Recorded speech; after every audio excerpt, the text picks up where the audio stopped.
Greetings from Universiti Malaya.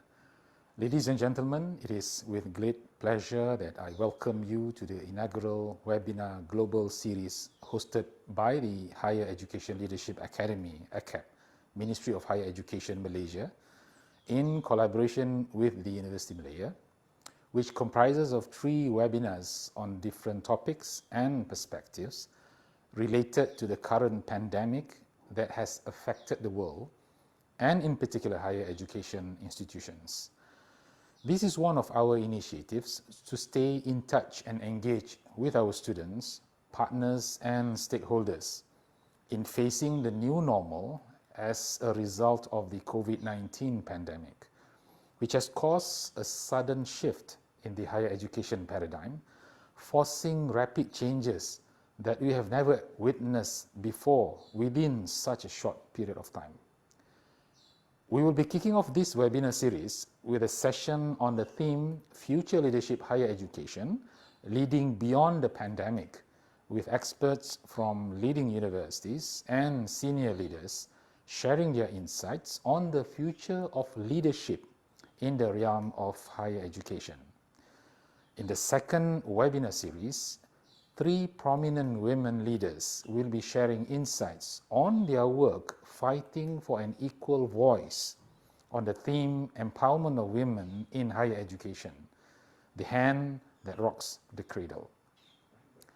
Finally, our third webinar series will be featuring leaders sharing their views on the topic Reimagining Internationalization in Higher Education in the post-COVID-19 era. In particular, they will discuss about the way to move forward, focusing on student mobility. On behalf of the University of Malaya, I would like to thank the officers under the Associate Vice Chancellor Global Engagement Portfolio who have worked hard to make this webinar a success. My thanks also go to AKEPT for the support and to all the honorable speakers for their valuable time and contribution. I hope you will have a fruitful session and that you will continue to join us for the upcoming webinars in this series. Thank you.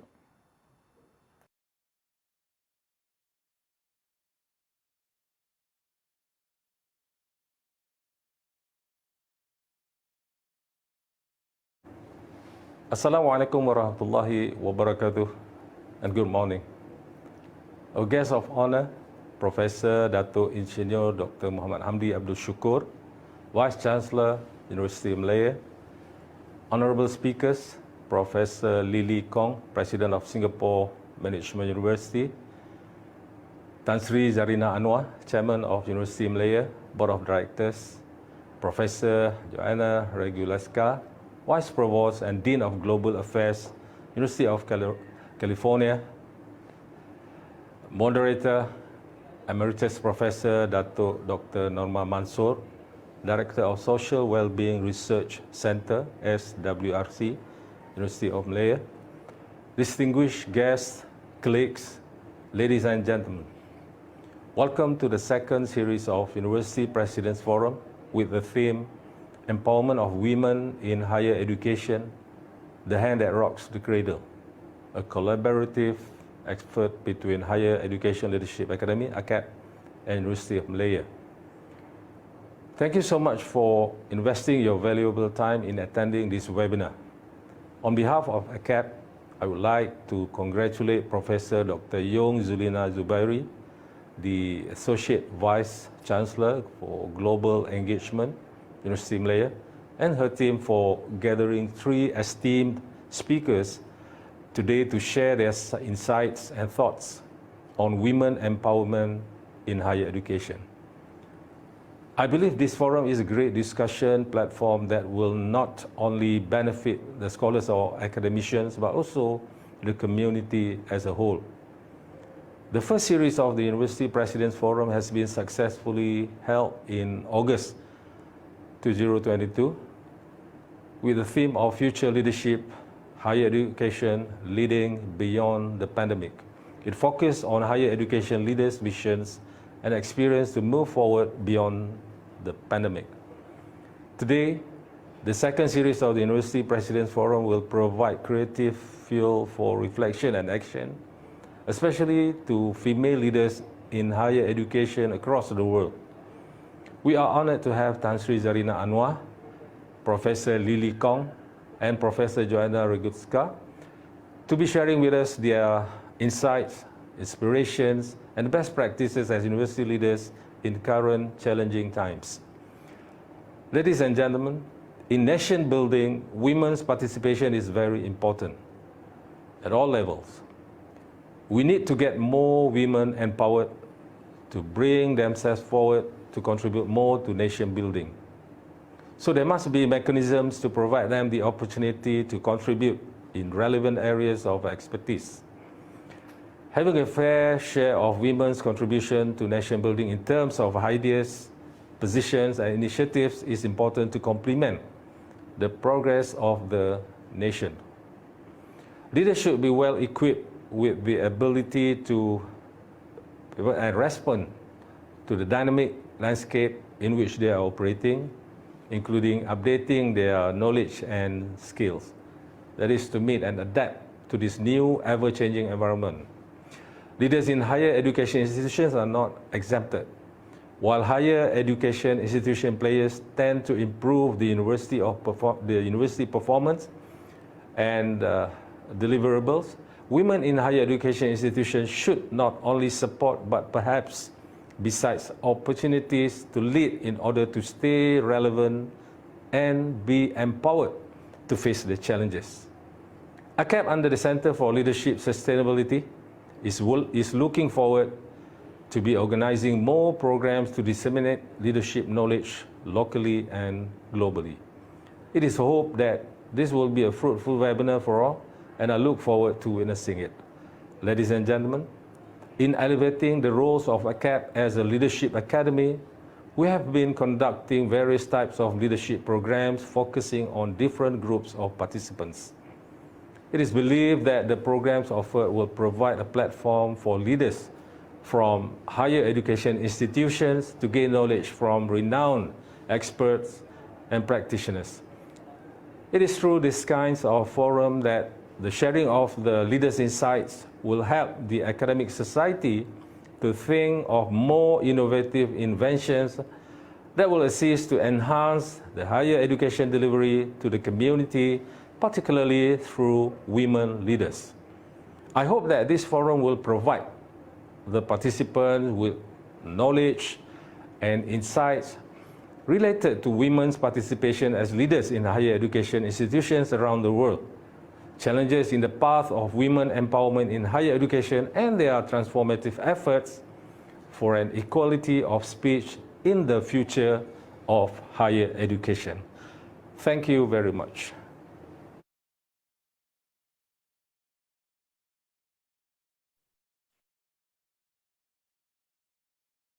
Assalamualaikum and good morning, everyone. Welcome to the AKEPT Global Series University Presidents Forum Webinar Series 2. My name is Norma Manso, and I am the moderator for this forum. The theme for this forum is Empowerment of Women in Higher Education, the Hand That Rocks the Cradle. Education has proven to be a key element in empowering girls in development. And higher education brings greater advancement in women's lives and their families. However, there are challenges in the path of women empowerment in higher education. How do female leaders in higher education fight for equity and transform leadership? How do we shape and support bold leaders for an equal voice in the future of higher education? This webinar will share insights and inspiration from 3 prominent women leaders in higher education. The 3 distinguished panelists for this morning is Professor Lily Kong, Tan Sri Zarina Anwar, and Professor Joanna Regulska.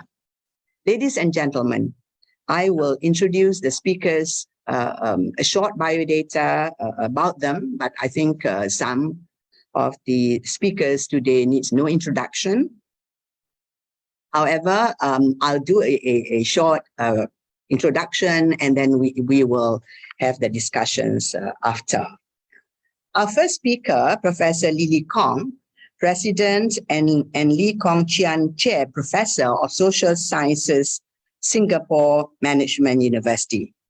Professor Kong is SMU's fifth president and the first Singaporean to lead the 22-year-old university. She is also the first Singaporean woman to head a university in Singapore. She was previously provost of SMU and vice provost and vice president at the National University of Singapore in various portfolios. The second speaker is Yang Berbahagia Tan Sri Zarina Anwar, Chairman of University of Malaya Board of Directors. Tan Sri Zarina brings with her legal, corporate, and regulatory experience for the many years spent in the corporate sector and public service. She is the former chairman of the Securities Commission Malaysia, a position she held for 6 years until her retirement in March 2022. During her tenure at SC, Tan Sri Zarina had focused efforts to establish sound corporate governance culture amongst public listed companies, closing gaps and elevating standards by encouraging the integration of principles, ethics, and values into the decision-making process, as well as ensuring board diversity to inclusive growth. Professor Joanna Regulska, the third speaker, Vice Provost and Dean Global Affairs, Professor of Gender, Sexuality and Women's Studies, University of California, Davis. Professor Regulska is a highly regarded in the international community with more than 30 years of transformative experience in higher education and global education. At UC Davis, Professor Regulska oversees global affairs, the university's central global office, which includes academic programs and partnership, global education, and business operations. For the first question for the panelists, I will start with Professor Lily Kong. Professor Lily, despite the progress made by some women, such as yourselves, still live in a world where only a few of the world's top universities are led by women, where women remain underrepresented in senior positions.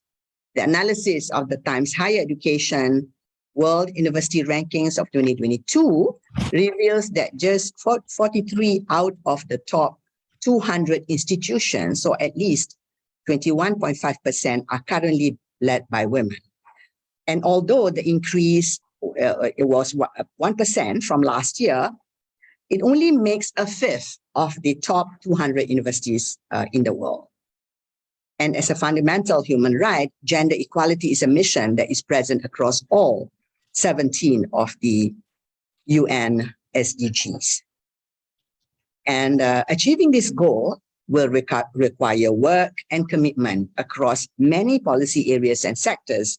And one critical element will be empowering women through education, including higher education. So my question to you, Professor Kong, is how can we thus promote female leadership in higher education institutions? Over to you. Thank you very much. And let me just say thank you very much for the invitation to join this forum. I'm deeply honored and look forward to learning from everyone. It is a challenge, aside from the Times Higher Education data that you just shared. It is the fact that in 2019, when APRU, or the Association of Pacific Rim Universities, did a survey, women were significantly underrepresented as deans and heads of departments as well. So aside from the paucity of leadership at the top of universities, in the sort of senior and middle management, that is also very lacking. So the survey covered 39 universities in 23 countries and regions. And on average, women accounted for only 24% of deans and 24% of department heads in these universities. So that is quite in sync with the data that you shared about university leaders in the THE study as well. So I would say that there are many areas that require change. And I would like to just very quickly share perhaps 4. The first is the need to create awareness of the issue in the first place. And I will be the first to say that, just a year or so ago, and that wasn't that long ago, my colleague, the provost, had a conversation on campus about the need for greater awareness of gender inequalities, unconscious bias, and issues to that effect.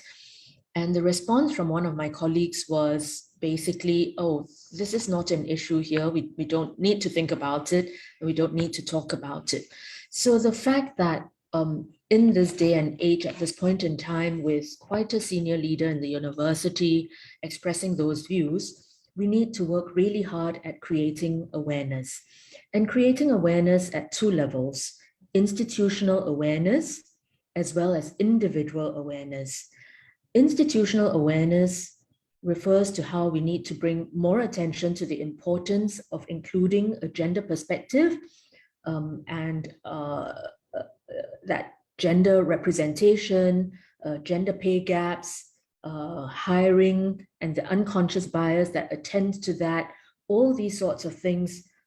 We need to create that awareness amongst gatekeepers, whether it's the board or deans or senior leadership, and identifying champions who will acknowledge the success, that success in promoting women is success for the institution.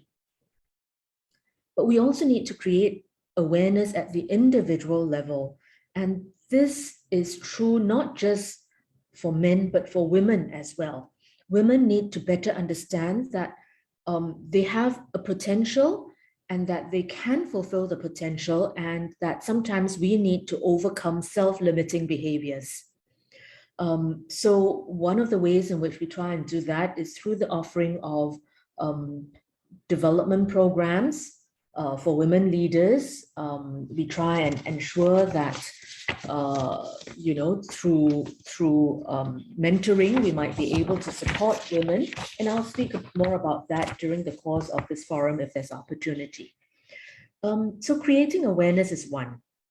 Second, and this is a little bit controversial and not everyone supports it, not even women, but this is about setting and meeting gender targets.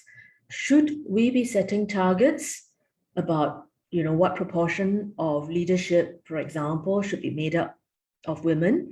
There are those who support the idea because only if we push that will we make concerted effort to achieve those targets.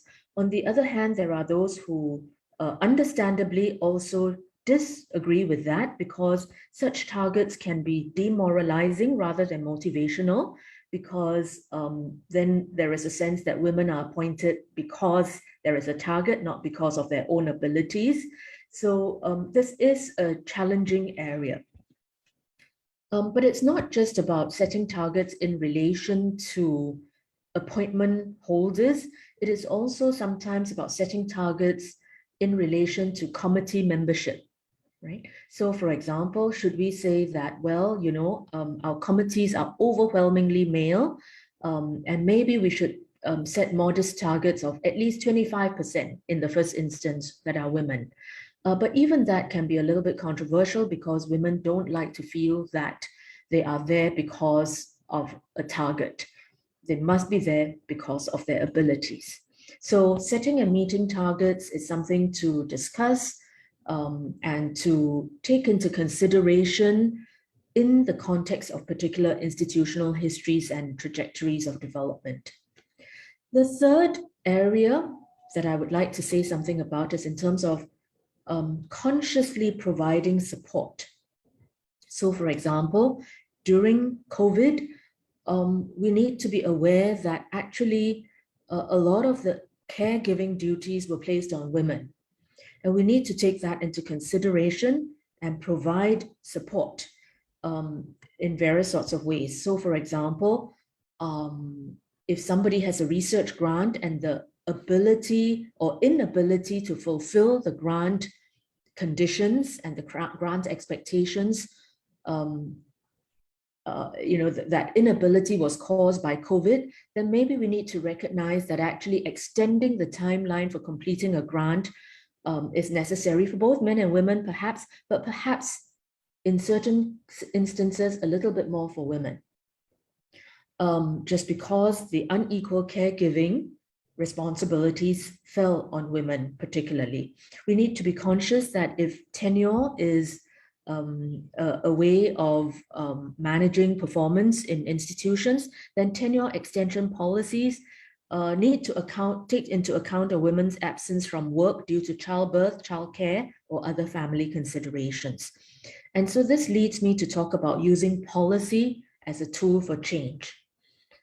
Institutions could devise and implement policies to encourage more equitable recruitment, retention, engagement, and career progression. And that is really quite important. I think there are many things that we can do, whether it's raising awareness, setting targets, providing support, providing training and development and mentorship, and using policy as a tool for change. So I'll just stop there and hand back over to our moderator. Thank you, Professor Kong. I mean, those are three important areas that you have highlighted. Yeah, the number of women holding senior positions in Malaysia has hit 37% this year. The highest ever recorded despite the COVID-19 pandemic affecting economies around the world. And this is according to Grant Thornton's annual Women in Business report in 2021. Now, I would seek some response from Tan Sri Zarina, if you may, Tan Sri. My question to you is that, is it the same thing happening with higher education? Is it the percentage of women in senior leadership on higher education? Is it by design or simply by default due to the high number of female academics? And have the collective voice of women and bold actions of women in senior positions had great strides with respect to the advancement of women? Is there more to be done? Yeah, Tan Sri, over to you. Thank you, Prof. Norma, and thank you to the organizers for inviting me to this panel. I think the question assumes that, firstly, that there is a high number of women, senior female leaders in our higher education system. But, from available data, this does not seem to be entirely true.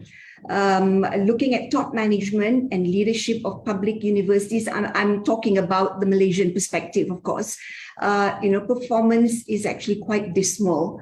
If you look at our 20 public universities, only 2 have women VCs, and similarly, only 2 have women chairmen of the boards. And women make up only 21% of board members of public universities.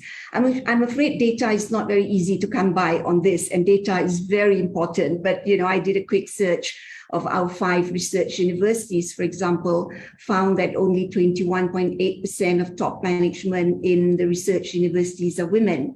25% of deputy VCs are women. But these are average figures because in reality, 2 research universities have no women DVCs at all. And that is if their websites are current. So, we need more robust, disaggregated data to understand the true nature of the problem and where it lies when we talk about gender diversity and equity and inclusion, if we are going to be able to do something about it.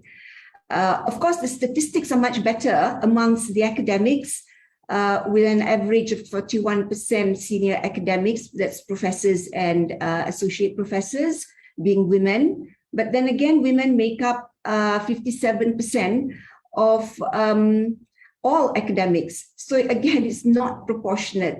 And performance is also not even across all universities. There's some universities that are way above the average, which means that there are universities which are below average. So a lot of work needs to be done. So if you ask me, is there more to be done? Then of course the answer is a resounding yes. And can women ourselves contribute to positive change? And emphatic, yes. Perhaps you will allow me to share a little bit of my experience in the corporate sector, where efforts to increase representation of women in senior leadership positions have been much, much more focused and very structured. For PLCs, the Malaysian Code of Corporate Governance requires all public listed companies to have at least 30% women directors on their boards.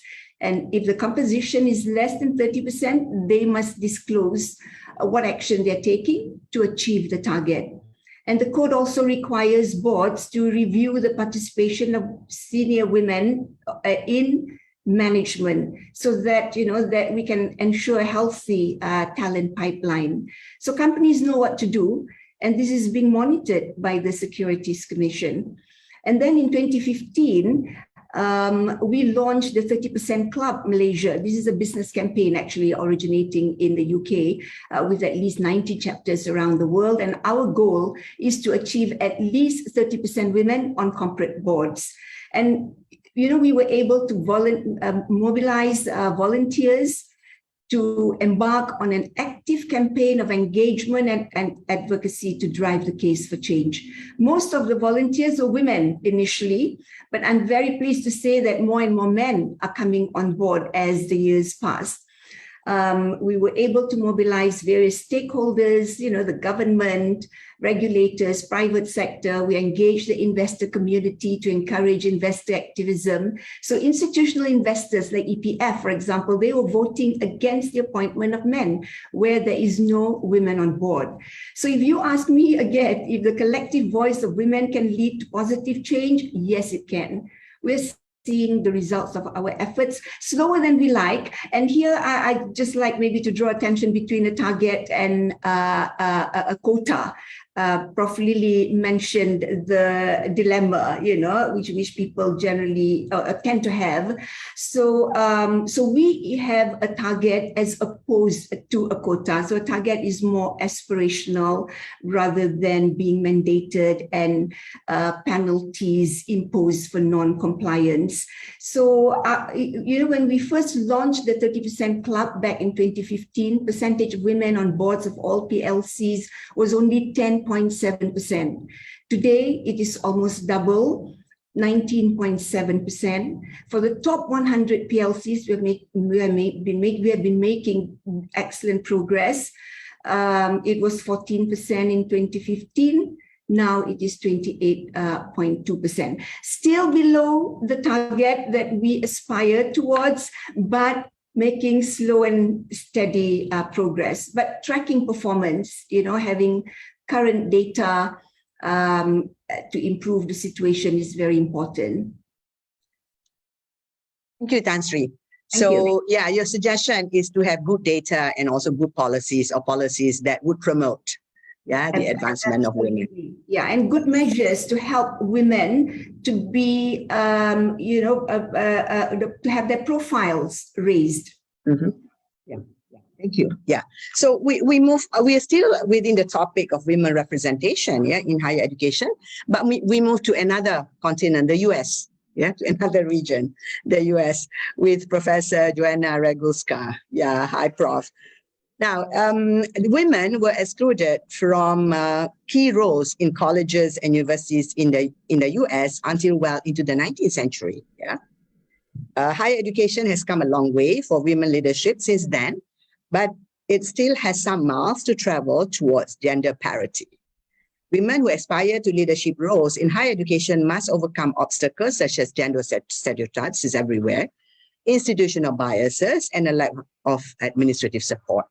Everywhere too, So Professor Regulska, as Vice Provost and Dean of Global Affairs at the university, and throughout your career, which spans more than 30 years of transformative experience in higher education and also global education, we would like to learn from you, how is women representation in higher education leadership in the US today?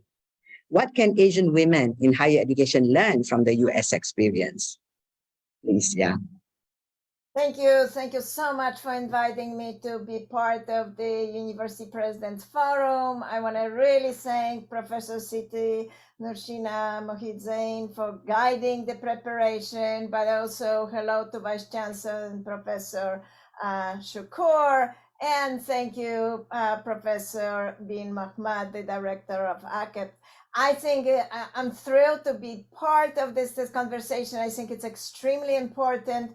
And as we already heard, both from Professor Kong and Zarina Anwar, there's a progress, but plenty to go and has to be done. I just want to remind everybody about this sort of paradox that we have globally. So in 2015, UNESCO Science Report called attention to actually a pretty well-known fact that across the world, women are underrepresented in research. And yet, women are majority of the recipients of undergraduate and master's degree. And actually a progress has been made because it's almost half of the PhD recipients are women. So here is the paradox. We have extremely interesting pyramid with a very strong base and a much weaker top, right? So the representation in research, but also by extension, representation in leadership, representation in acknowledgement of the top scientists, that's a little bit more complicated. So, of course, such an underrepresentation varies tremendously by country, region, discipline, and institution. And I think we really need to keep in mind, and Professor Kong already mentioned the sort of institutional and individual awareness, and I really want to underscore, and I'm going to keep on coming back to it because I think it's extremely important that in some cases the parity has been achieved, and in other instances not. Now, one other factor that we should keep in mind, and already has been mentioned, that obviously the pandemic has amplified certain inequalities across sectors, including higher education. So we know right now that being a woman in certain countries and certain institutions, or being a woman of color in academia, certainly that's the case in the United States these days, means that our professional career progress will be more challenging, and that this persistence of inequalities must actually be more further exacerbated. And I think in the United case, also the politics often enters the scene. So we have a great diversity across the different states. I'm happy to be in California, which is very progressive state, and I'm happy to be part of the University of California, which is extremely progressive and committed to having more and more women visible in a leadership position. In fact, when I look at my own, UC Davis is one of the 10 campuses of University of California. The provost is a woman. Top leaders are women. Many of the deans are women and women of color. So it's nice to be in an environment when there is a recognition and where is the institutional commitment. Our Office of Diversity, Equity, and Inclusion is extremely vibrantly involved in supporting women in STEM fields, and we're going to talk about it later, in women in sciences and medical profession and so forth. So this is very complex enterprise how we get to make the progress. But I do want to talk very briefly about the barriers, because I think we have two broad groups of barriers. There's everyday life at home, and then we have a lot of barriers there. There are persistent gender roles about the division of labor at home across the world. Every country has it. So it's not like there is one country that it's without. Gender division of labor at home exists. We do know, however, that between the household commitment, childcare, family caring duties, especially, where we see the aging process. Very often women are the caregivers taking the responsibility. So women put more hours a day into maintaining and caring for their families than men do. Although I must say that childcare has become a little bit more equally split between both partners. So I think that's important. So there is some indication that progress has been made. And of course, we have wide range of the household, and we need to remember that it's the composition of the household has changed and is changing. Not necessarily everybody is married. Not necessarily, we have same-sex households and so forth. So all of this plays a role. So, these obligations that women do carry result in women being forced to decrease the amount of time devoted to their professional career. There's only 24 hours a day. As much as we all try to stretch the day, there is always 24 hours. And then there is life in academia, and Professor Kong already mentioned, but there's a lot of very powerful and hidden barriers. And they have led and resulted in underrepresentation of women in leadership positions in academia. And these barriers are deeply embedded in the daily routines. And they often sort of constitute elements of local institutional culture. So as a result, they are in many ways much harder to eradicate. They come across in a very nuanced way. As Professor Kong said, women may fail to be asked to serve on certain committees, or they take part in meetings, or in the ways in which they are silenced by those speaking more loudly and ignoring what women have said. So women's contributions to discussions may be also appropriated by others. So there are numbers of different ways in which institutions bypass allocation of campus resources. They might not provide enough mentoring, or they might be set up for reviewing more work of others, sitting on certain committees that take a lot of time. So it's basically this less resources and much more heavier workload without those adequate resources. And of course, I just want to highlight the issue of the networks. There are a lot of informal networks. And if women are not part of these networks, they might actually not be given adequate information, because sometimes information are not circulating in a formal way. So anyway, in short, I would say, women have been the subject and object of silencing. They're making progress.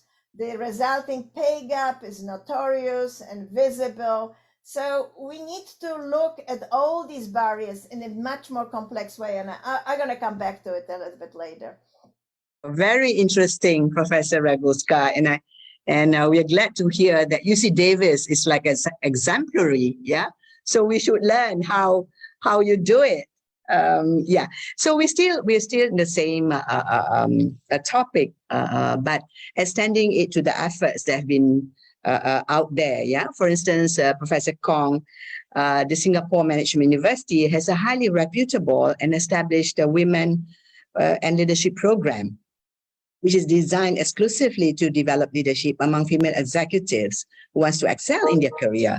I understand among some of the objectives includes the health, in-depth understanding of the challenges faced by women, and realizing women's true potential by changing their self-limiting beliefs and the behavioral patterns, yeah, as you mentioned, that the individuals as well has to be reviewed or to be worked at. Now, the question is, what are some of the inspiring stories of these exceptional women executives who have gone through this program and become prominent figures who can serve as role models? And how has the program impacted? How has the program impacted female executives and bridge the gap between the genders? And how can women in the ASEAN region benefit from this program? Yes, Professor Kong. Many thanks for the opportunity. So it is a women and leadership program that we've run out of our executive development unit for a few years now. And it's a program that reaches out to both the public and private sector. So it's not tailored for university leaders per se, but university women leaders can also join it.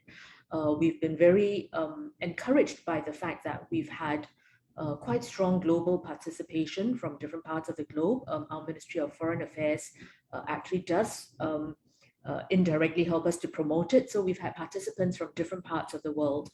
And that actually is a real strength, because part of the learning is not just what is delivered in the classroom, but the peer learning and the peer support that comes out of that program. So first, in terms of what actually does go on in the course, in the program, the topics covered include things like, for example, leading the self. So how can women adopt behavioral patterns and mental models that are, that help to support their growth? Do they have unconscious self-limiting behaviors that prevent them from realizing their true potential? For example, perhaps this view that women mustn't be seen to be too aggressive, mustn't seem to be too ambitious, etc. And that is a kind of self-limiting behavior. So being conscious of sending out that kind of message about oneself is important. So leading the self, being self-aware, realizing that our behaviors can get in the way of personal and professional success, but also thinking about how we can achieve work-life integration, and creating, how do we create a strategic network for career success? So, another speaker has spoken about the networks that women are very often not a part of. And so in the context of Singapore, for example, all my male colleagues have to go through national service. They all say, oh, we were in the same platoon together. Remember when we were sitting and drinking together, etc., etc. And women don't have those kinds of platforms and networks as much. And so, very often men will go off after work together for the evening to, do whatever it is they do, enjoy their games or whatever. But women tend to go home after work because they have work to do in the home. So that opportunity for networking is not there. Building those partnerships is lesser. And so being aware of these sorts of conditions and taking steps to address them might be helpful. So leading the self is one area in the program. Leading others is another dimension in the program. So working on developing the vital managerial skills, including things like how do you negotiate, how do you collaborate, how do you have difficult conversations, how do you lead across cultures, but also how do you hone a kind of executive presence and strategic communication skills, right? So these are all skill sets that can be developed in order that as women, we might be able to lead others more effectively. So the program, as I said, has attracted both women from public sector and private sector. The privacy sorts of issues don't allow us to review everything about participants, but I can certainly say that we've had participants from major corporations, and when they joined us, they were perhaps at director level, but they have gone on to actually lead teams across the Asia Pacific. And I can't say that it's a direct and only consequence of attending the program, but hopefully the program has given them the insights that allowed them to continue their growth journey.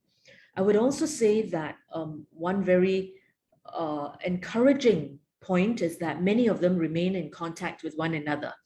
And they form precisely that network of accomplished women who come together to support one another. They've become friends. They are able to call one another post the program and be able to have candid and open conversations in ways that very often, as you know, as a leader, you can't have those conversations with your colleagues. So that network has become very precious, I think, that offering the peer support and the sharing of experiences that become live case studies. So I'll just pause there and hand over back to our moderator. Thank you, Professor Kong.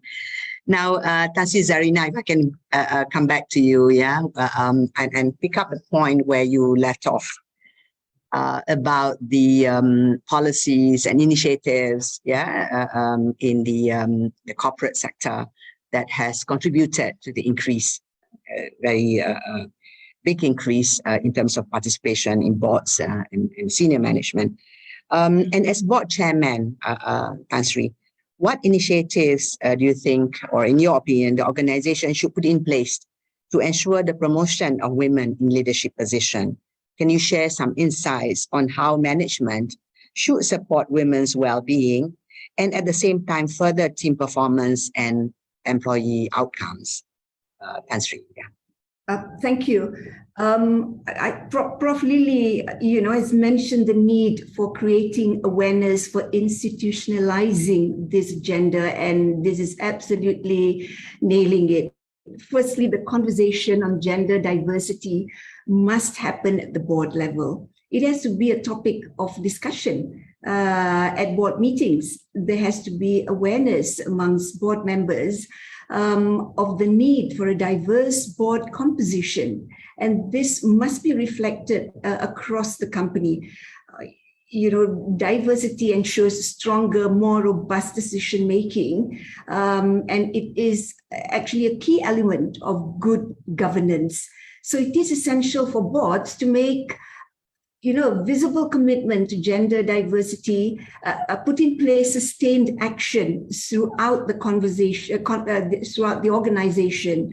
I spent many years in Shell, and when I was there, then more than 20 years ago, gender diversity was made a key performance target for all country chairmen and CEOs. So the evaluation of their performance also had to take into account how well they did on the appointment of women to senior positions. So you can imagine that this then led to many profound changes in company policies. By the time I left Shell, the policy on recruitment was all things being equal, recruit the woman. When I first joined 20 years earlier, it was the other way around. All things being equal, favor the men. So, things can change once conversation and conversation changes. There is a greater understanding and acceptance of why diversity is important, and making it a business target for CEOs to achieve. Because indeed, diversity is an investment, I think, that companies have got to make to enhance results, because there's a lot of studies and surveys already done, which shows a correlation between the presence of women on boards and top management with better financial performance of companies. Then, of course, boards can look at many other measures to enhance participation of women, make it an explicit effort to appoint women board members, because when the women board member is there, they can advocate for better diversity, for more women to be represented on the boards and on senior management. And also it's very important for the younger people in the organization to be able to see that if I put in the necessary effort, produce the necessary results, make the necessary impact, there is potential for me to move into senior leadership position as well. So senior women on boards, on management teams, are very important role models, and inspiration for the younger ones. And then, when you're looking, you're compiling a candidate list for recruitment or promotion, make sure that it includes women candidates. If the women candidates are not there, how are they going to be assessed and evaluated? So make sure that women form part of the list of candidates for recruitment or for promotion. Another thing that companies can do, which we have done, I've done, is to assign mentors to women talent. In fact, at the 30% Club, we launched a mentoring program pairing aspiring women board candidates with experienced board members to help groom them for board membership. And this was very successful. We are now into our 8th cohort. And, initially the mentors were almost all males when we first started 5 years ago. But I'm so heartened that at the graduation of the latest cohort recently, nearly half the mentors were women. So we have succeeded in grooming more women, in enabling them to be ready and able to be appointed to boards, and this has borne fruit. So a very sustained, systematic, structured effort is really required in order to move the needle on this agenda. Maybe last point I'd like to make is, although we now are very much focused on numbers because we are not there yet, but for lasting change to happen, there has to be a cultural change. We have to start moving beyond statistics to embrace and value differences, which is what diversity is all about, acknowledging, accepting differences amongst us. And it is for the board to set the tone at the top and to role model this culture of inclusiveness. Prof. Regulska mentioned about, women's voices being ignored, for example. And this is very important. What is the sign that you're sending to potential women leaders? They're sitting next to you in a room and you are ignoring them, or you are having a separate conversation, amongst the boys' club, for example. And this happened. I have been in situations before where I was the only woman at the management table, So I think it's very important to make the woman feel included, to listen to what she has to say. And, you don't have to necessarily accept everything that is put on the table, but the listening, the acknowledgement is very important. And this really is what is meant when we talk about equity, diversity, equity, and inclusion. Zarina, I think, Professor Kong and also Professor Regulska alluded to the benefits of network, but also you were saying that it's got to be a cultural change. Our mind has to be re-engineered, to look at gender roles differently. I'm coming back to you, Professor Regulska, that as a professor of gender, sexuality, and women's studies, having invaluable and vast experiences in gender issues and research, what are your perspectives and which one would be a more accurate prediction? One prediction says that COVID has encouraged or has contributed to many women, 1 in 4 women, to leave their jobs. And there's also a second study which uses the American Time Survey data and other sources, reveals that it's not education, but it's education, not gender, was the main distinction between people who stayed in their jobs and those who did not, amid the economic crisis due to the pandemic. So I would go to you. Which of these predictions and conclusions do you think is the right one? Thank you. And what are the lessons learned that would be valuable in inspiring mid and career women out there? Professor Regulska, over to you. Thank you. So, I'm always skeptical a little bit about predictions because so often the predictions don't work. And going back to my earlier point, it's so much dependent on the culture, on the institution. It's so much, all of this, what we're doing is so deeply embedded. So women gonna not leave the work because they are fantastic leaders, they are passionate about their commitments, they are producing new knowledge and discovery. They are very skillful. They have numerous of areas of knowledge, but also skills. As we hear, how they can contribute to the society. And we also should remember one other thing. Some women cannot afford to leave, even if they would like. They will not be able to afford because they need to earn. They might be the single breadwinners in their households and so forth. So I think we need to be a little bit careful. However, I think the big question tied to that is how fast would they be making progress?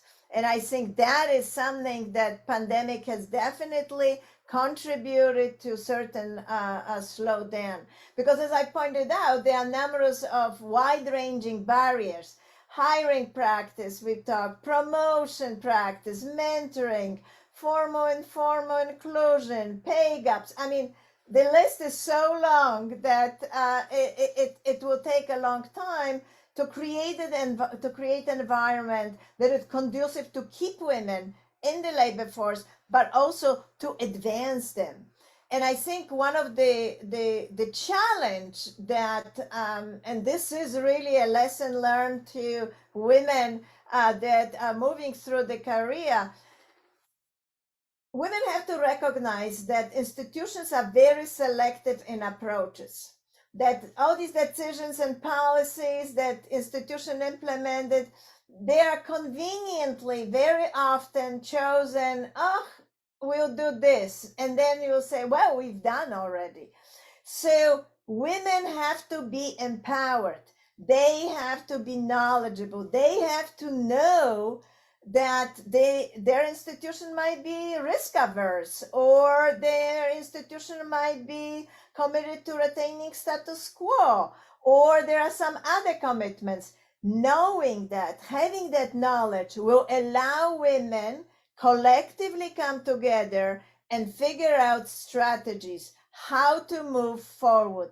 So that knowledge, understanding your institution, is really critical.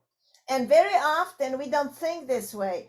But as Professor Kong was saying, what her university is doing, well, that's exactly what we want. We want these examples of the institutions which have really addressed and have been committed. And I want to call all of us attention to this intersectional approach. Professor Kimberly Crenshaw, a few decades ago, talked about intersectionality. And that intersectionality is extremely important because we need to think about who we are, our identities, which are very complex, what are the institutional contexts and how that fits together. What do we as an individuals need? How institutions also move and react in a certain way, and then where are the connections? When I look at the landscape of the responses, I think we have sort of three groups of responses. So we have national legislative responsive, and that will be equalizing access, providing financial resources, regulating gender pay gap, protecting women from violence. Violence is one of the challenge in the institutions. Sexual harassment, violence, those are the things that challenge women and limit their progress.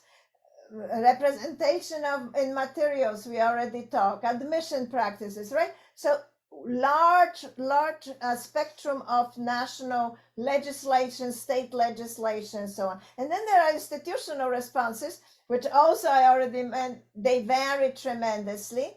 But, sometimes institutions say, oh, that's what it's needed.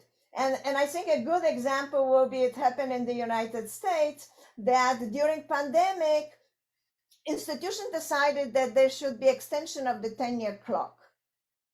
And women said, wait a second, instead of extending my tenure clock, which will have in the long run salary and retirement implications, what I need, provide me with the daycare support. Because I do want to work, I don't want to withdraw, but if you're pushing me just to do the daycare center work, then that's going to definitely impact negatively my productivity. So I think that's the kind of work that we need to recognize. And then the third part is really societal, cultural, sort of informal responses. I think it's really important to remember that social norms cannot be legislated.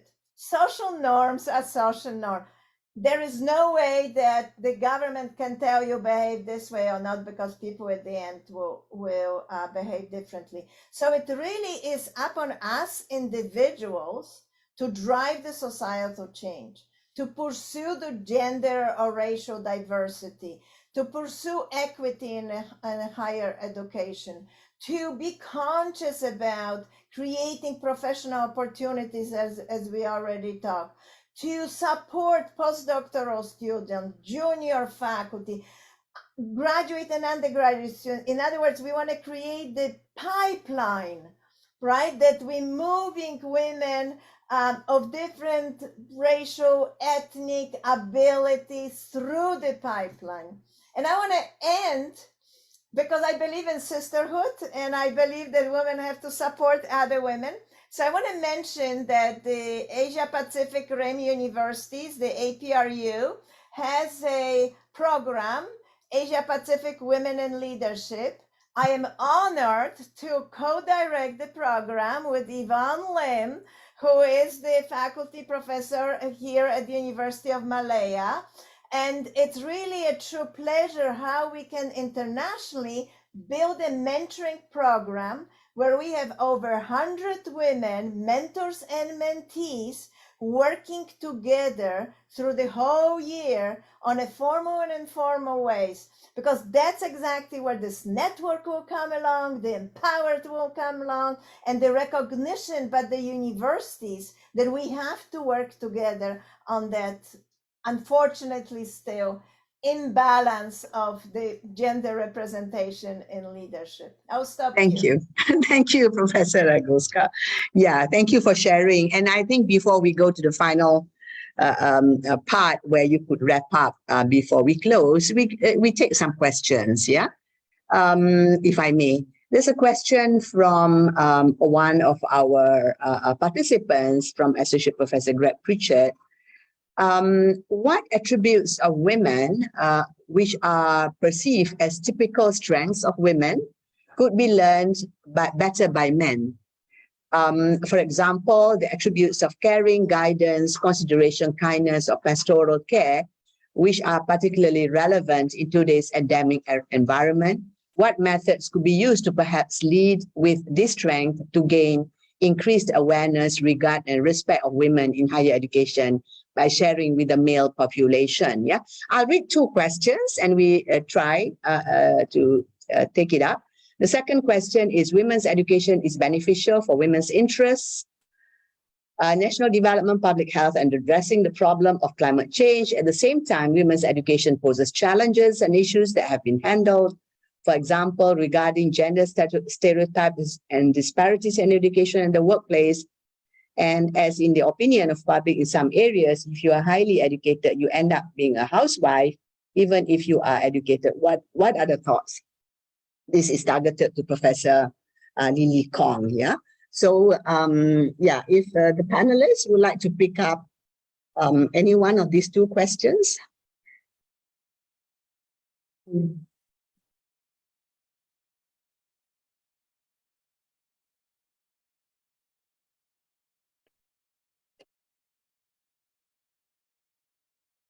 Well, I can start maybe with the first question about the attributes. This is not the way I think we need to think, that women have certain attributes and men have certain attributes. I think what we need to recognize that both genders, and there are many genders in between, are certain different people have different abilities, they have different interests, they have different strengths, and we should recognize that as individuals. So I think that if we look at the individuals and create opportunities and empower individuals and allow them to access those opportunities, create the environment, doesn't matter the attributes, because the leaders will be leaders. And our responsibility working at the institutions is precisely to create the environment where the leaders can emerge. Thank you. Tan Sri, would you like to respond to any of these two questions before I get to Professor Kong with the second question? Maybe I just can add to what Prof. Regulska has mentioned with regard to the attributes.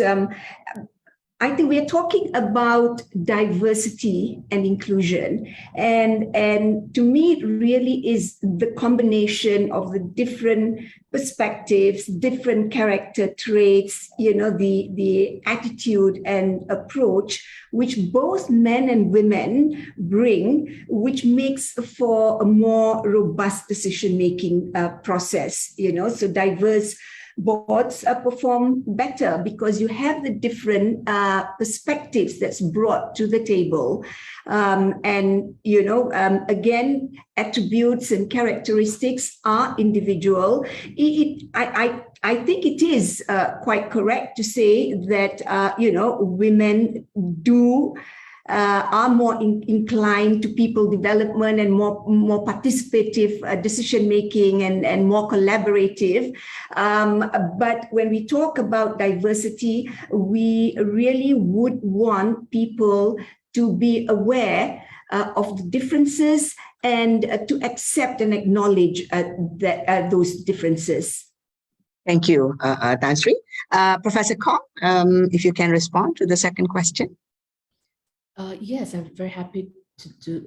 Sorry, I'm just getting my video on. Yes, very happy to do that. So I fully agree that actually there are dimensions in educating women and educating about women that are perhaps not always there in curriculum. And I'm not just talking about universities, because if we are to change mindsets, if we're to change cultures, it does need to be something embedded through the educational system. And I would just add that it's not just about educating about women, it's also educating about men, and it's also educating men in addition to educating women, right? So educating about men and women and educating men and women about issues to do with gender stereotypes, to do with disparities in education. So a program such as what Professor Joanna has in her university can be really helpful in terms of saying that let's foreground the issues about disparities. Let's foreground the issues about stereotypes. Let's help students to understand why those stereotypes are in place and how they can be overcome. So a lot more work needs to be done in education, in educational programs to actually help students. Just very quickly, while I have the microphone, just a response to the other question, which is, I think about how, there are certain characteristics that are associated with women leaders and certain characteristics associated with male leaders. I think that the stereotypes are definitely there. Sometimes they work in favor of women, sometimes they don't. So for example, several years ago, I had looked at student feedback on professors. And very often what happens is when they say, I like my female professor, is because they are accommodating, they're caring, not because they're imparting perspectives that really, opened my minds, etc., right? Now, it's not necessarily the case that women professors are not doing the latter, but there is a certain stereotype and a certain tendency to associate women with certain qualities and characteristics. Now, there's nothing necessarily wrong in saying that a female professor is more caring, etc., etc. True or not is a different story, but there's that tendency to do that. The danger is that when management is then assessing male professors and female professors, and they say, oh, well, this person is just very caring, but not doing enough in terms of challenging the students, etc., etc. So the value system of what is seen to be important by way of qualities for a professor, or qualities that are important for a leader, there are certain assumptions about what are valued and what are not. And there are certain assumptions about what are associated with women and what are not. And this actually disadvantages women. Yeah, thank you. We're going to close. So Professor Kong, since you have the microphone, would you want to add any more to the points made earlier? I've had many opportunities now.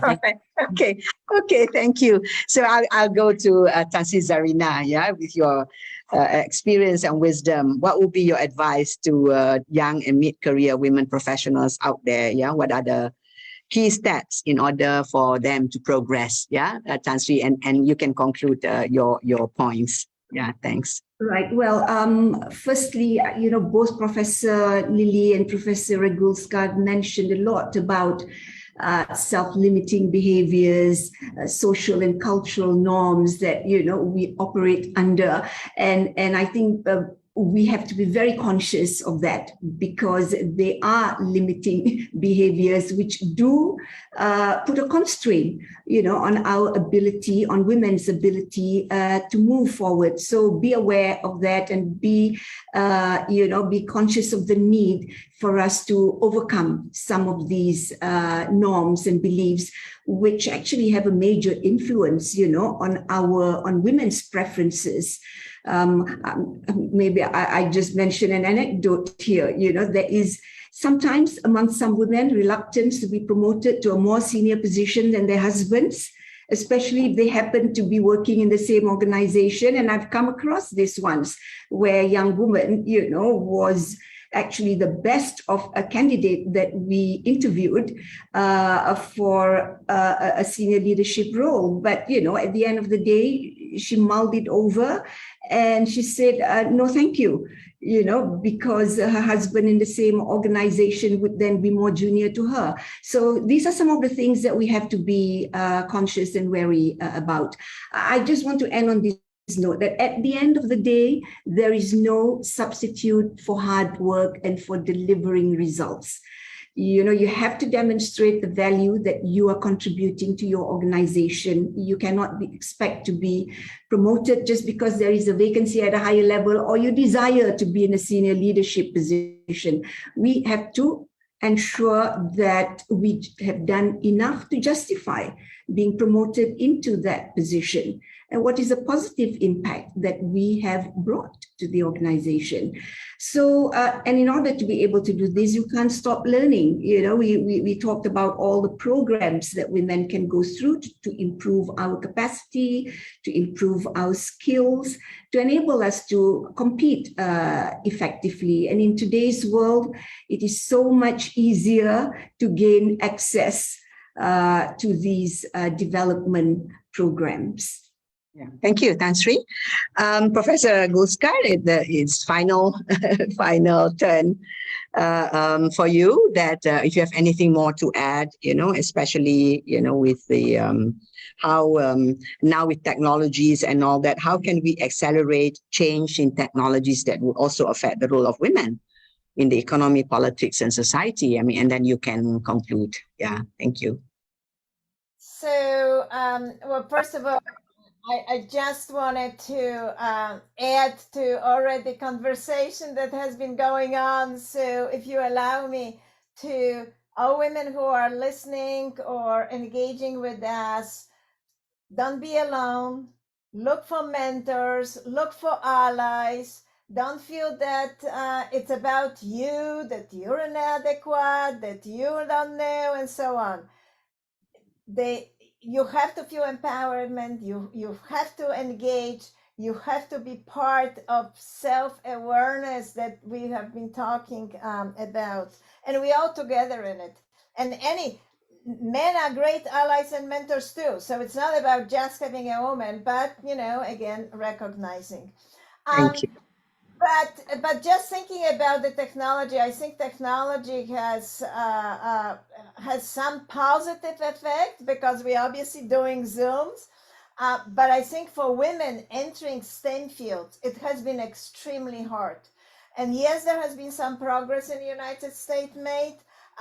We have in 70s, women engineers were like around 8%. Well, now we have 27%. But 1970 to 2020, that's 50 years. 50 years, and we all just move about 20%. Slow progress. So I think that's something that entering the computer sciences professions, the engineering, it's really hard. We are all thinking about, and I'm again very happy to be in California because we're thinking about the pipelines. How do you start with the high school, with the with the early on career? How do you introduce curriculum that actually shows you and allows that every student have certain foundation in sciences, and showing students, both male and females, that they can do it. They can do it. And I think this is the moment where it's so important, because by the time the students come to university, it's a little bit late.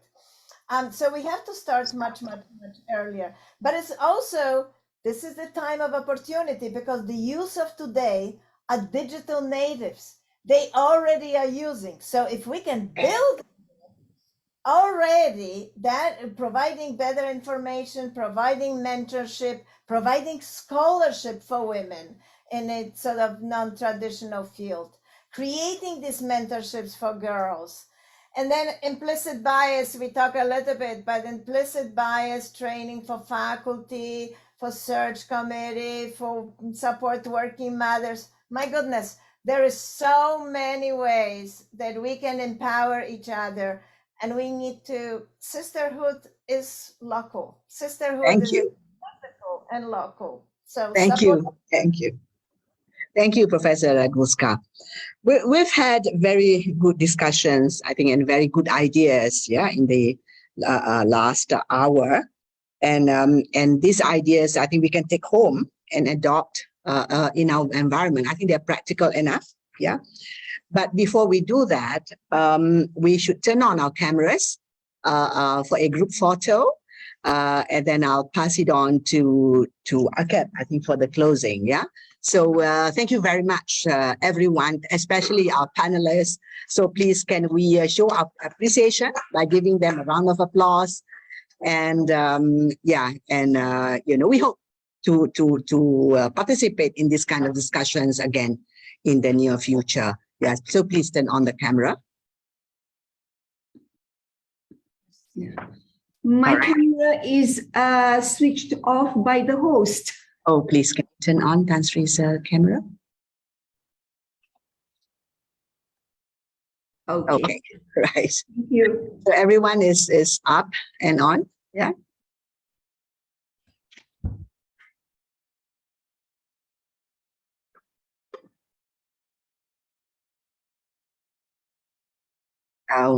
One, two, three. 1, 2, 3. Okay, done. All right. Thank you. Thank you, everyone. Over to AKEPT.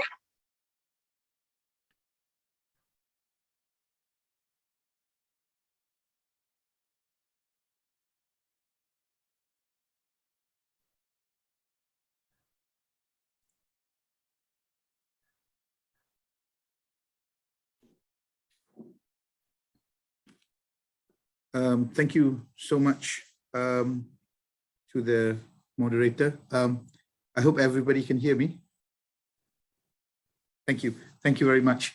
So, ladies and gentlemen, Alhamdulillah, everything was done smoothly. I think there were many learning opportunities that we had So I would like to start by first and foremost acknowledging Professor Lily Kong, the President of Singapore Management University, Tan Sri Zarina Anwar, Chairman of the Universiti Malaya Board of Directors, Professor Joanna Regulska, Vice Provost and Dean of University of California, Davis, and last but not least, the moderator, Emeritus Professor Dr. Norma Mansoor, the Director for Social Wellbeing Center, University of Malaya. Assalamualaikum warahmatullahi wabarakatuh. Peace be upon you and good afternoon. First and foremost, allow me to say well done. I was engaged throughout the whole session and I've learned so much.